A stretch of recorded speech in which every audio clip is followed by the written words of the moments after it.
Hello, my friends. Thanks so much for watching. My name is Tony. You're watching Big Daddy's Reviews. Hey guys, I really appreciate you. Remember to like and subscribe. This is a small YouTube channel, so definitely appreciate the love. Today, we're going to be talking about something that might be a little controversial and is very interesting. And I kind of have a feeling I'm not the only person that's thought about this. We'll leave that at that. So let me just say first thing, okay? I did not purchase this watch. It was recently gifted to me by a family member. And by what I mean recently, I mean the last day. So I definitely appreciate them. I'm going to tell you right now, this is not a genuine. This is a replica, 100%. Some people would call this super clone. It is not a super clone. This is what is referred to as AAA or mid-tier. And we're going to get into those details here. But I do want to kind of say this, okay? I just did a review on this awesome watch right here. This is the Watchdives Seamaster, okay? Watchdives Sea Ghost. It's a WD-007 Sea Ghost NTDD vintage dive watch. It has the P2 5000 movement right in there, so that is definitely a really cool thing, and we're going to talk about that in comparison. But the reason why I'm making this video is, I want you to kind of know what to look for. If you're on the secondary market, clones and replicas are so out there. Places like Facebook Marketplace, meeting someone face-to-face, I'm going to tell you this right now, is probably not a good idea. If you are not a jeweler, if you're not a watch expert, if you don't know how to look at movements, I think this watch right here could 100% fool an average person, and they would think they would have the genuine article. I'm also going to kind of share a personal story, and I've never shared this personal story before, and I'm going to share it. It's a little near and dear to my heart. I tend to wear my heart on my sleeves kind of person. Years and years ago, my dad gave me a Rolex, and he bought it from someone face to face, got it for a good deal. It was like a friend of a friend situation. And he gave it to me. I was a teenager. This is the 90s. The Rolex cost way different than what it costs right now. And he spent over $1,000 on it, okay? And he gave it to me as a graduation present. And I wore this thing proudly. And as a teenager, I was going to church one day, and a very nice gentleman who wasn't trying to be mean was like, wow, what a great watch. That's awesome. I have a Rolex just like that. How'd you get that? You know, because it's not common to see a teenager walk around with a Swiss watch like a Rolex. And I said, my dad gave it to me for graduation. She's like, wow, that's amazing. And I took it off. And the moment that the gentleman got the watch and he looked at the Rolex back was basically open, just like an Omega. Let me just kind of show you what I'm talking about in case you don't know what I mean. So I'm going to go ahead and take the NATO off really quick. Okay. So just like the Omega, you can see on the Rolex a glass bottom like this, crystal bottom. You can see the movement and see all the jewels. But y'all, Rolex didn't make something like that. So immediately this gentleman knew it was a fake. And I could just tell by the tone of his voice. He didn't tell me it was a fake.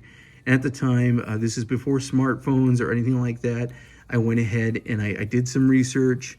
I got on my desktop computer with my dial-up modem, and I found out through watch forums that it was a replica. It was a fake Rolex, a Folex. And I'm going to tell you guys, it broke my heart a bit. And I went and I said something to my dad. He didn't know. It was this whole big thing. And y'all, I don't want anyone to have a situation like that happen. So that's kind of one of the reasons why I'm making this video. Other thing too is that I always like to educate folks. And like I mentioned, I didn't purchase this myself. This was given to me by a family member. They were overseas and they picked up 2 watches, 2 different colors.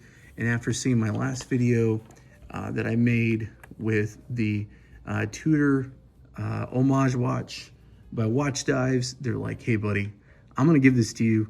And I was planning on giving this to you anyway, so appreciate it. Thank you. But what's really great is I get to show you guys the difference and like I said, the pitfalls and what you should look for. So I don't want anyone to be fooled. That's the most important thing. Nor do I want to promote you going to different places and all that stuff. And this, let me get to the meat and potatoes on why. So I just did a full review of this watch here. So this watch is the Watchdives Awesome Watch. And by the way, I'm wearing an AddiesDive Starbucks, which is awesome. I could do a video on that if you guys like to see that. But this watch is so unique because what you have is a microbrand that's paying homage to Omega. And I do think, in my opinion, that is not a disrespectful thing. I don't think, I had this pulled up because I wanted to show y'all. This last weekend, I went into a jewelry store that I love here in Central Florida where I live in the Orlando area. And I saw this watch, okay? I got to take a look at this watch. I got to take a look at this watch. And we're talking about over $11,000, y'all. And the truth is, I've shared this before on my channel. For years, I've been married about 20 years. I didn't want to buy myself expensive things. I thought if I could spend expensive stuff on my wife or my kid, that's okay. I wanted to do the whole die to yourself. And I'm gonna tell you guys, you gotta treat yourself every now and then. And this was definitely treating myself. So this watch retails for $200. I got it on special for $170. This is a micro brand. This is made in China, but the micro brands are just getting so good and doing such a great thing. San Martin is the one that everyone knows about. I kind of have a feeling San Martin and Watchdives and AddiesDives are maybe like cousins, let's put it that way, without getting too deep into those details. I have another channel called Faith and Coffee Bean where I talk about coffee stuff. I used to work in a cafe and I love coffee. And one of the things that a lot of the manufacturers in China do is they have an OEM factory. And I'm not saying that these folks are the same thing, but if you go on Watchdives' actual official channel, or I should say their official website, you can buy San Martin stuff. So that's pretty cool. So I do think they're kind of cousins, let's put it that way. So I really wanted to get the best top dollar, budget friendly, and for me, $199 is budget friendly, but not too, it's expensive, but not too expensive. And that's what this watch costs. So we're talking about titanium built, okay? This watch right here has been factory certified. This can actually be used as a dive watch, which is awesome. It does have the PT5000. It has a sapphire crystal. It's just awesome. Okay, you're getting a very well-tested, very well-known automatic movement that is reliable. You have a functional helium release valve right here. You have that same look. This is way lighter than this one. Like I said, because of that build, it's a little bit different. I put this on a NATO band. It's the same Daniel Craig NATO band, and you can buy it with the NATO band right from the get-go. So I'm just gonna tell you right now, in my opinion, and I'm not gonna hold you guys, I'm not saying wait to the end of the video until I give you what I think. I'm gonna tell you right now, I think this is the better buy, okay? I think if you're gonna spend your money, get something that's gonna pay homage. Yeah, it's not gonna have the brand name on there, but you're not, how do I put it? You're not putting yourself off like that, okay? And I'm not saying if you have a replica, that's some terrible thing either, because why else? I wanted to show you this replica so I could show it to you for the channel here, but it's just hard. I think for me, I want to have dependability. I want to have a movement that is really, really good, but I also want to make sure price-wise, I'm going to talk about a little bit about the price. The price value really matches up. So in this watch, you have 28,800, so 28,800, excuse me, beat rate. You have 25 joules, 38 to 42 power reserve. You have a great high quality, basically movement. In this watch, like I mentioned, this is a mid-tier watch, okay? I'm going to tell you price-wise where this lands. You could find watches like this anywhere from $100 to $150 to $250. And the problem is with this market is they could tell you whatever they want to tell you, and if you're willing to pay it, they will just take the extra money. So yeah, okay. Inside this actual basically replica is the Seagull ST2130, okay? Has 28,800, so the same beat rate, 25 joules, the same as the other, okay? And it has a power reserve of 38 to 40 hours. So y'all, it's very similar in performance. And I think I was kind of lucky to have that in here. And the only way I was able to really kind of figure that out, and I'm going to tell you, let's get straight to, again, the pitfalls of this, okay? Okay. Before I take the NATO off, I do want to talk about this, okay? Let's look at this really close. I actually think that they got the quality pretty spot on. I'm going to show a picture of the genuine article that I took basically this weekend. And I'm going to show you this one, and I'm going to tell you, as far as the way it looks from far distance, just holding it or on the wrist, I don't think anyone would be able to tell the difference, unless, like I said, you're a jeweler. But I mean, every little detail is pretty much captured in there. But I'm going to tell you where the biggest pitfall is, okay? The lume on this thing is absolutely terrible, okay? If I go to the bezel, there is play in the bezel. Let's listen to this bezel. Very light, not satisfying, not like the real thing. The bezel's aluminum, just like the one that you would actually get from the genuine article. But as far as, is this a ceramic insert?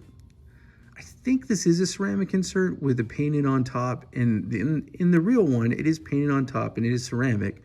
But this bezel action, I could easily knock this around. And I'm going to tell you guys right now, that's one thing. In the genuine article, and the biggest way to tell that this is a replica is if you were to go ahead and put this under, you know, light, and you power up that illumination, and then you test the illumination, the outside bezel numbers do not illuminate, only the inside. And that is not what happens on the genuine, okay? So that's something to really think about. Now, this came with, he actually gave me the bracelet that it comes with, okay? I'm gonna go ahead and show you the bracelet that he got with this. And this is the next part that I'm gonna pick apart a little bit. The bracelet is definitely not titanium. It is steel, and I actually don't think it's too bad as far as wearability. It's very flexible, it feels durable. Here's the other half of it.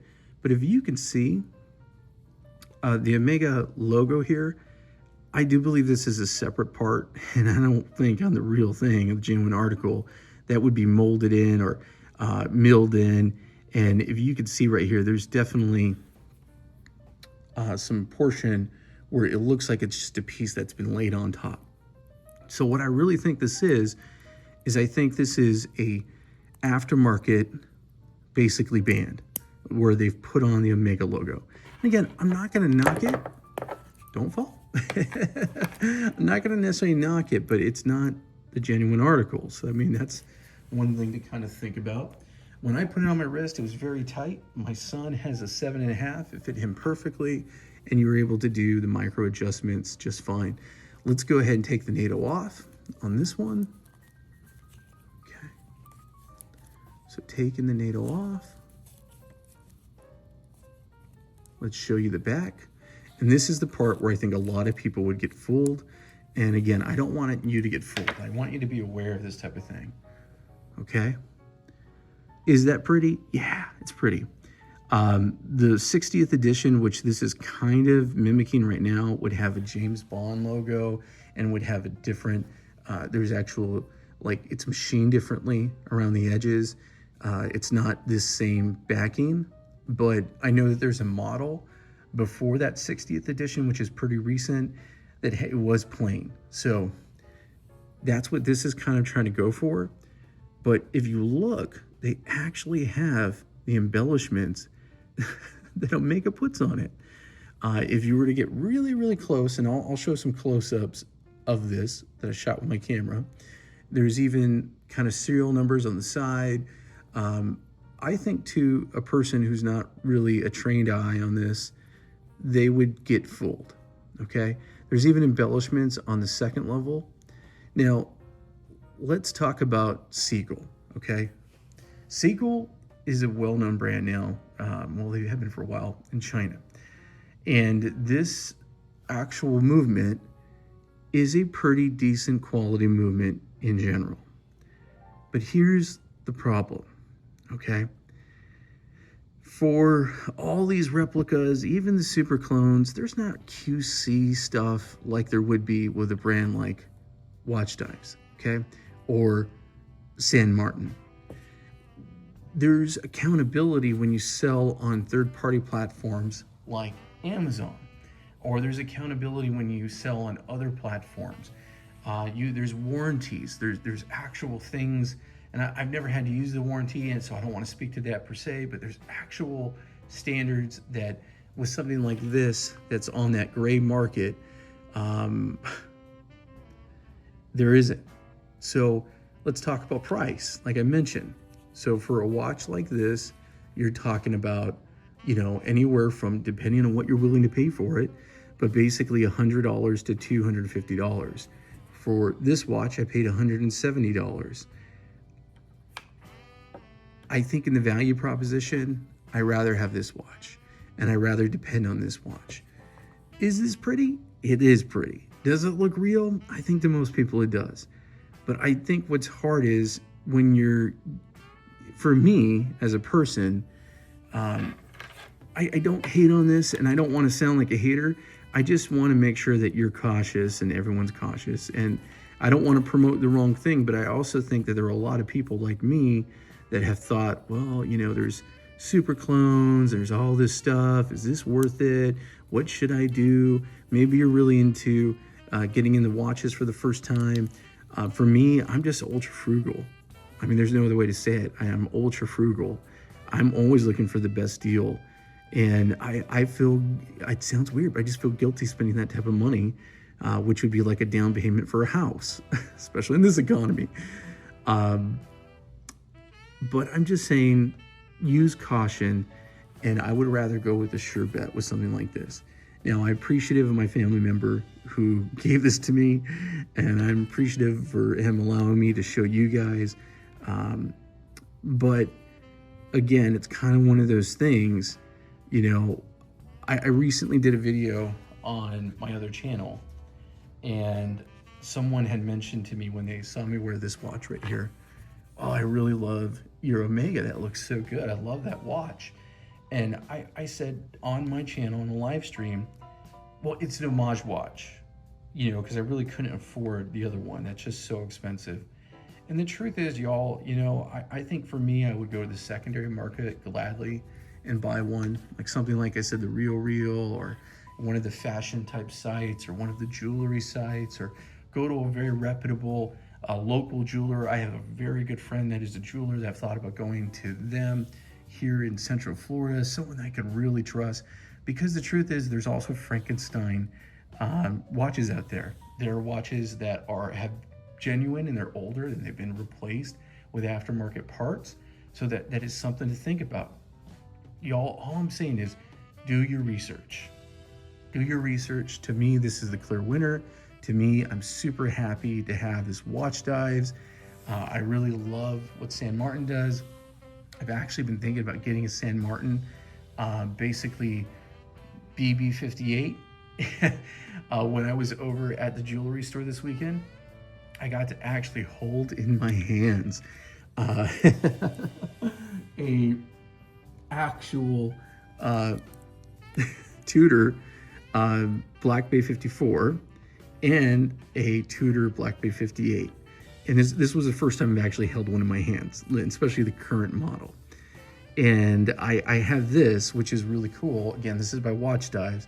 This is a quartz and Homage watch, and I love it, y'all. This has been one of my favorite watches to wear. I really love this watch. But I got to wear the real, well, I put it on. Yes, I wore it for in the store and I felt it. And it just felt so good in my hands. And I just have a feeling, based on the reviews, that the San Martin version is the way to go.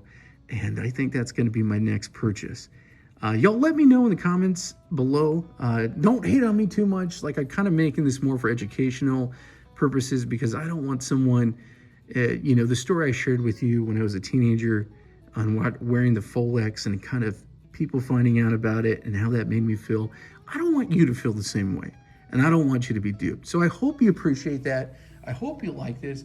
Again, my name is Tony. You're watching Big Daddy's Reviews. Remember to like and subscribe. This is a new channel, and if you like videos like this, let me know in the comments below.